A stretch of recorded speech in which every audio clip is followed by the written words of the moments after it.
Alright, now on to part 2, which is focused on action potentials. So an action potential would be like a rapid temporary change in our membrane potential that will, like in actual cells or in the body. An example of this would be a neuron that sends the action potential down its axon. But specifically here, there's a handful of steps here with this action potential.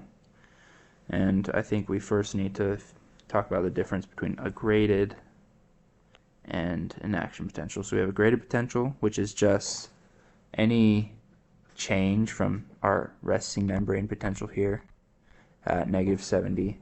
So let's say you just had, change the color real quick.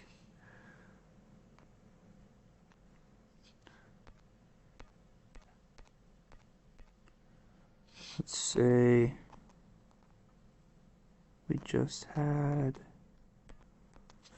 a influence that had it spike up a tiny bit. That would just be a graded potential. But as these graded potentials stack up, they're gonna reach this thing called the threshold. And for a lot of neurons, the threshold's about -55 millivolts. And at the threshold, this is where action potentials occur. And action potentials are when they're activated, it's all or nothing. So if it hits this point, it's going. If it doesn't, then it won't go. And so this occurs because at this threshold, the action potential occurs because of a sodium voltage gated channel. And down here, labeled with these numbers, at 1, like a normal cell, we just have potassium leak channels, and that keeps it steady at resting membrane potential. But as we hit 2, the ligand sodium channels and the mechanical sodium channels, which are causing changes in your voltage, those are going to help it reach the threshold. And once it hits threshold, we have this little example of a voltage sodium channel. When it hits threshold is going to cause enough positive charge build up inside the cell. Like, it's not quite a positively charged cell, but there's enough positive charge that's built up to cause this little spring to push away and open up this gate. And once the gate's open, sodium's going to rush in. It's like a free reign rush in from outside the cell to inside the cell. That's going to cause this spike in the action potential. And it's going to keep going until this little ball on the sodium voltage channel, it's going to get so positive out here, it's going to move this ball this way towards these negative charges inside the channel, and the ball is going to clog it up like that. And once it's like that, and while when it hits threshold, it also activates potassium voltage channels, but they're a little bit slower to open, as it says under 3. So this process of voltage sodium channels opening and closing happens as potassium channels are opening. And once they are closed and it gets really positive within the cell, the potassium channels have their actual effect on this action potential, which then start leading it back down to resting membrane potential, which it's actually trying to reach its driving force, but the cell wants to be balanced back at its resting membrane potential. That's why it hyperpolarizes instead of just repolarizes to the -70. It hyperpolarizes because it's actually trying to go all the way down to a -95, but it's not able to hit that, and it returns back to the resting membrane potential. And so those voltage potassium channels also close as it hits that point, and we're left with just the potassium leak channels by 6. So it's right back to where it was at 1. And so a couple of terms here we want to hit. There's absolute refractory period and relative refractory period. And this just means at absolute refractory that there's no way to start another action potential because it's already going through this whole sodium voltage process. And so any amount of outside force isn't going to do anything because the voltage channels aren't reset yet.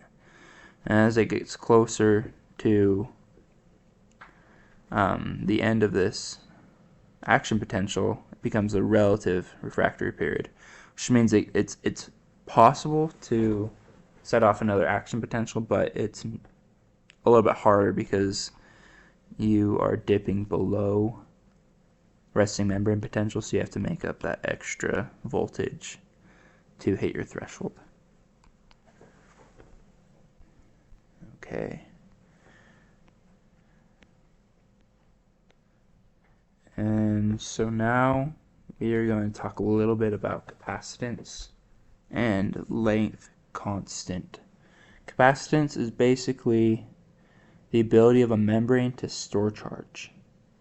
And so membranes with, let's look at this equation here, membranes with a bunch of charges and the amount of volts here. So we have a certain amount of charges over a certain amount of volts. And this is affected by the distance between the charges. So capacitance can change depending on how far between the charges, how big of a distance there is.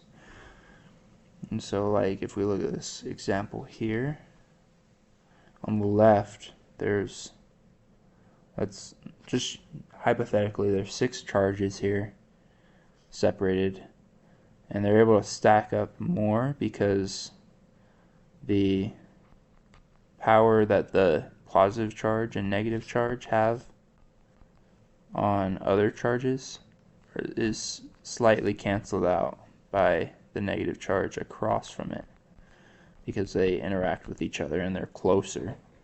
But as it gets further, it's a lot harder to interact with that charge because it's so far away. And because of that, these charges need to be spaced out more to refute each other. And also there's a buildup of potential energy the further you hold charges apart. So the greater the distance here versus the short distance here, the more potential energy you have and the more voltage you can create because of that. And so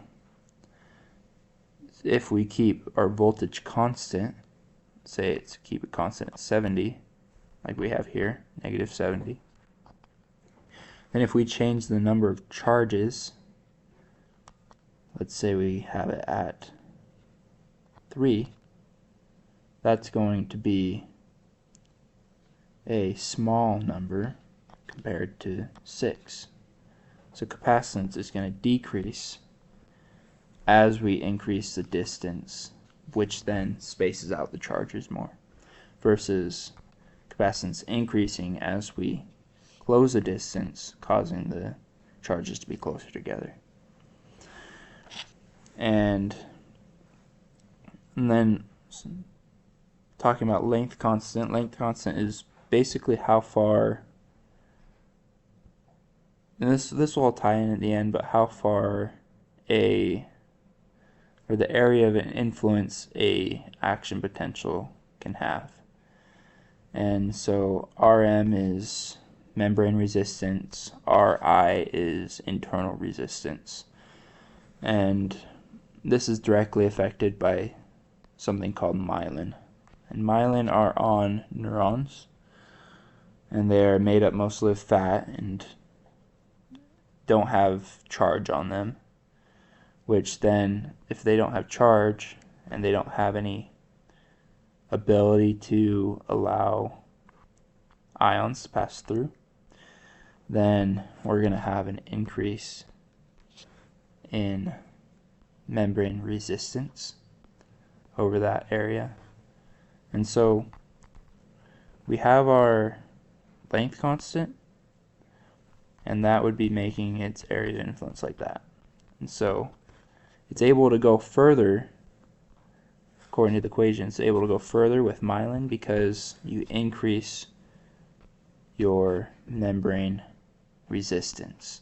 As you increase membrane resistance overall, your length constant will increase. And so it's able to have that influence further down the line, which can sometimes even skip action potentials and activate action potentials further down along the line. And the whole point is to get to the end of the axon and get to the terminal to allow signals to go further. But overall, it increases the membrane resistance, and since it increases that distance from charges as well, it decreases capacitance. And so it also helps too, because without a myelin, you're going to have lots of positive charges here and lots of negative charges along there, and it's going to require more positive to come in to allow that action potential to occur, versus if it's spaced out, like we said, that potential energy, it's going to only need a couple to get in there to allow that action potential to occur.